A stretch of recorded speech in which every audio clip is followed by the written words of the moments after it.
Bem-vindo ao Justiça Cidadã, o programa que leva o juiz até a comunidade. Justiça Cidadã é um programa semanal realizado em parceria com o jornal Diário de São Paulo e a APAMages, a Associação Paulista de Magistrados. E neste programa nós discutimos os principais temas de direito para esclarecer todas as nossas obrigações e os nossos direitos também. Como sempre, nós temos hoje um convidado que vai tratar de um tema muito interessante. Está conosco o desembargador Caetano Lagrasta. Dr. Caetano é desembargador aposentado, atuou diversos anos como juiz de família e em Câmara de Direito Privado, julgou por diversos anos vários processos envolvendo direito de família também. É consultor jurídico, membro da Câmara de Arbitragem e Mediação da Fiesp-Ciesp, autor de diversos livros, tanto jurídicos quanto literários, não é isso, doutor Caetano? Prazer em tê-lo aqui. Obrigada por ter aceitado o nosso convite. Está conosco ainda a doutora Valéria Lagrasta Lucchiari, que é juíza da 2ª Vara de Família de Jundiaí e também é conselheira da APAMages. Tudo bem, doutora Valéria? Tudo bem. E hoje nós vamos tratar de um tema muito interessante. Pouca gente sabe o que é, mas você muito provavelmente deve conhecer já um caso em que isso tenha ocorrido. Alienação parental. E para tratar desse tema, eu pergunto para o doutor Caetano, o que é exatamente a alienação parental? Bom, de início eu queria agradecer a oportunidade da APAMages, do Diário, e vou procurar responder todas as perguntas. Se por acaso sobrar alguma coisa, podem endereçar ao meu e-mail que eu responderei.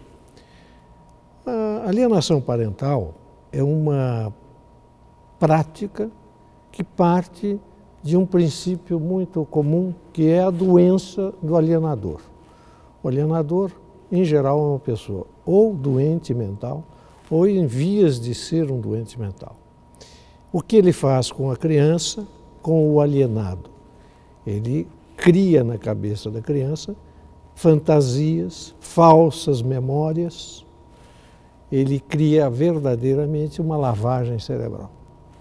Nesta lavagem cerebral, ele consegue que a criança se afaste do pai, da mãe, de qualquer daqueles que cuida da criança, que tem interesse em cuidar da criança. Pode ser um avô, pode ser um tutor. Também nesta posição invertida estaria o alienador. O alienador pode ser um avô, um pai, uma mãe, enfim, é um processo de exclusão da criança ao núcleo da família. Então vamos esclarecer um pouco. É muito comum em alguns casos de separação, divórcio, que os cônjuges, né, entrem em disputa e guardem mágoas, guardem rancores em razão das razões que levaram ao final do casamento. Qual que é a diferença da alienação parental e do simples falar mal do outro cônjuge para os filhos, por exemplo? Eu tenho a impressão que a separação, no meu entender, já não existe mais.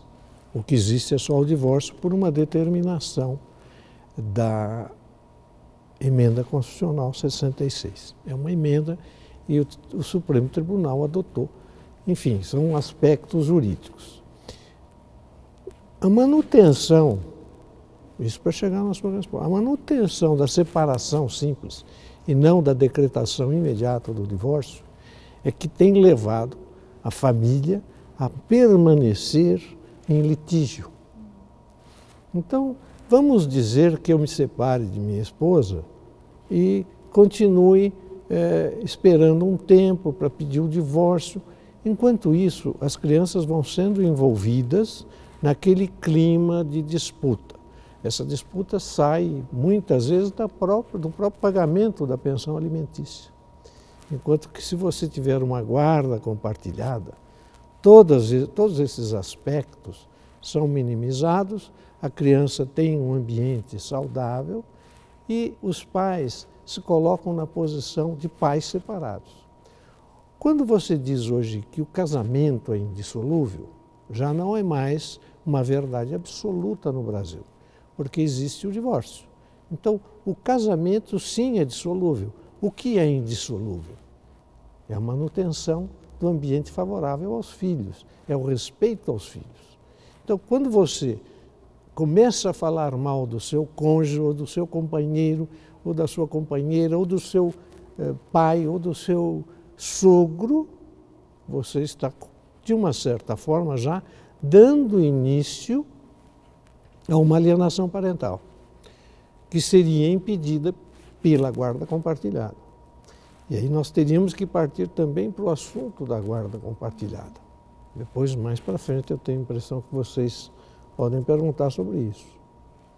Quando tem um casal que está se separando, então tem o pai da mulher, o pai do homem, os avós, né, das crianças. E os avós também podem alegar alienação parental ou entrar com alguma ação quando eles sentem que o pai ou a mãe está impedindo eles de visitar? Sem dúvida.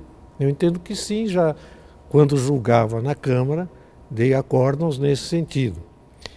E quando você pensa na alienação dos avós, você tem que pensar na outra possibilidade, que é quando o filho destes progenitores não tem dinheiro para pagar a pensão. E você pode acionar os avós. Então, se você pode acionar os avós para receber pensão em lugar do filho, é evidente que você tem que dar aos avós o direito de visita. E os avós podem ser alienadores também? Podem. Podem. Às vezes a criança, por questões, vamos dizer, você trabalha em Manaus e o seu marido trabalha em Birigui. São duas hipóteses muito distantes, mas podem acontecer. E não precisa ser tão distante. Fica com a vovó, fica com o vovô, fica com a madrinha. Estas pessoas podem se tornar alienadores, porque vão ficando num clima de egoísmo que querem afastar a criança de qualquer pessoa que procure fazer o bem para elas. Então é absolutamente provável que sim. E tem uma hipótese mais para frente, talvez se houver tempo, que é o problema da mãe de aluguel. A mãe de aluguel pode, em determinado momento, se tornar uma alienadora. Ou o contrário, ela pode ser alienada ao convívio daquela criança que ela carregou durante 9 meses. São problemas muitíssimo sérios e que no Brasil ainda não chegaram às barras dos fóruns ou dos tribunais, porque é muito cedo para estabelecer qual vai ser exatamente a direção desta inseminação assistida. A inseminação quando você não tem condições de gerar um filho e você se socorre de um banco de sêmen, ou você pede porque você tem um problema na sua compleição física que necessita do empréstimo de um útero para a gestação.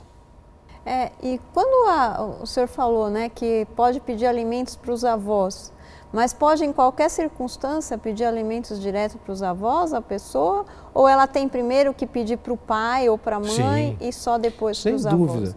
Tem que ficar comprovado que o pai ou a mãe ou qualquer pessoa que estivesse na guarda da criança perdeu aquela condição e não tem mais como sustentá-la. Ela perdeu a possibilidade. Um dos casos que eu entendo assim, bastante prováveis é o caso do presidiário. Você não vai viver, você como criança não vai viver daquilo que o presidiário recebe a título de pagamento, entre aspas. Então, é evidente que você, como criança assistida ou defendida por um advogado específico, você pode chegar a pedir os alimentos para os avós. E tem uma circunstância mais bonita ainda, que você pode pedir a ambos, avós paternos e avós maternos. Você pode dividir o pedido de pensão. Você não pode, por exemplo, dizer a minha avó materna ganha mais que a minha avó paterna. Você tem que, isto o juiz pode fazer, tosar. Uma entra com 10% e a outra com 80%. E 10% ela ainda tira do que o pai paga. Em resumo, todos têm que pagar. todos têm que ser responsáveis por isso. Agora, doutor Caetano, explica para a gente um pouco melhor o que é guarda compartilhada. A guarda compartilhada, vou lhe dar a minha opinião pessoal, e que eu sustentei em acordos, a lei parte de um equívoco. O equívoco maior da guarda compartilhada na lei é não fixar o domicílio da criança. Não importa que ela vai viver comigo ou com você, mas ela vai ter o domicílio com você. Muito bem. E o resto nós dividimos. Então, peraí, vamos dar mais uma explicação. O que é o domicílio? Domicílio é a residência, por exemplo, para dizer em palavras bastante simples, onde a criança frequenta o culto, a escola, tem os amigos. Quando convida um amiguinho para almoçar, é lá naquela casa.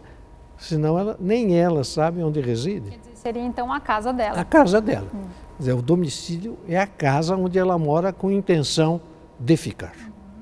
Ficou mais claro? Então a guarda compartilhada não significa dividir assim o tempo com a criança, ficar uma semana na casa de um, uma semana com você, uma dois. semana comigo e o resto da vida no psiquiatra. É, realmente. Pode. A criança tem que ter Tem muitas pessoas sossego, ela tem que ter uma vida tranquila, ela tem que ter uma noção de núcleo familiar. Então, isto é importante. Isto é importante. Agora, se ela vai viver no domicílio do Pacaembu ou no domicílio da Casa Verde, isso é um outro problema. Onde está a escola, onde está o culto, onde estão os amigos? Lá que ela vai viver. Então, como que é, no que se compartilha a guarda? Como que a guarda se funciona compartilha no que é mais importante, são as responsabilidades. É você sustentar a criança, você dar condição dela evoluir, você dá condição de boa escola, você dá condição, enfim, que ela tenha amigos, que ela frequente uma religião, se for o caso. Ela tem que ter este amparo. Ora, onde se compartilha são nas responsabilidades. Eu vou buscar a minha neta na escola e você vai levá-la. Então, partilhamos. Não é que eu vou ficar o dia inteiro à disposição da criança ou você, que hoje é mais ou menos assim. Quando a guarda não é compartilhada, o que é guardião fica com todas as responsabilidades. E o outro visita fins de semana alternados, uma quarta-feira, dia do pai com o pai, dia da mãe, fim de ano, férias. Eles vão dividindo. Não é isso. Guarda compartilhada são as responsabilidades. Precisa levar ao médico. Hoje eu não posso, você leva à tarde então. Você não pode, levo eu. Isto é compartilhar. Não é dividir a criança no meio. Não existe isso. Uma semana com você, uma semana comigo, isso não existe. Nós vamos agora para um rápido intervalo e vamos continuar tratando desse assunto que é muito interessante. E não esqueça, você sempre pode participar do nosso programa mandando suas dúvidas e sugestões para o nosso e-mail justiçacidadã@diariosp.com.br. Nós voltamos já.